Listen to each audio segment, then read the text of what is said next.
మొత్తానికైతే అతను నన్ను కొట్టాడని, అదేవిధంగా నన్ను కడుపు మీద తన్నాడని, చేతికి కూడా గాయం చేశాడని చెప్పేసి కంప్లైంట్లో పేర్కొంది. శేఖర్ భాష వల్ల తన ప్రాణానికి హాని కూడా ఉందంటూ అతని మీద పోలీసులకు కంప్లైంట్ ఇవ్వడంతో పోలీసులు వచ్చేసి సెక్షన్ 74 అదేవిధంగా 115లో 2 BNS సెక్షన్ల కింద కేసు నమోదు చేశారు.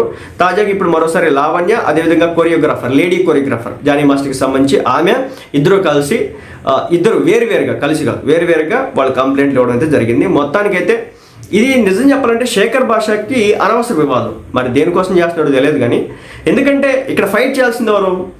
లేడీ కొరియోగ్రాఫర్ విషయంలో ఫైట్ చేయాల్సింది జానీ మాస్టర్.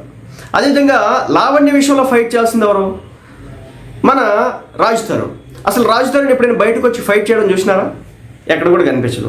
అదేవిధంగా జానీ మాస్టర్ కూడా కోర్టు విషయంలో కోర్టు పరిధిలో ఉంది కాబట్టి ఆ విధంగా ముందుకు నడుచుకుంటున్నాడు.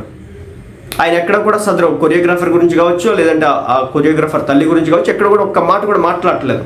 బట్ శేఖర్ భాష మాత్రమే వివిధ యూట్యూబ్ ఛానల్స్కు ఇంటర్వ్యూలు ఇవ్వడం, మాట్లాడడం, లావణ్య గురించి మాట్లాడడం, అదేవిధంగా ఆ లేడీ కొరియోగ్రాఫర్ గురించి మాట్లాడడం అయితే జరుగుతుంది. సో మొత్తానికి ఇతని మీద కేసులు పడుతున్నటువంటి పరిస్థితి.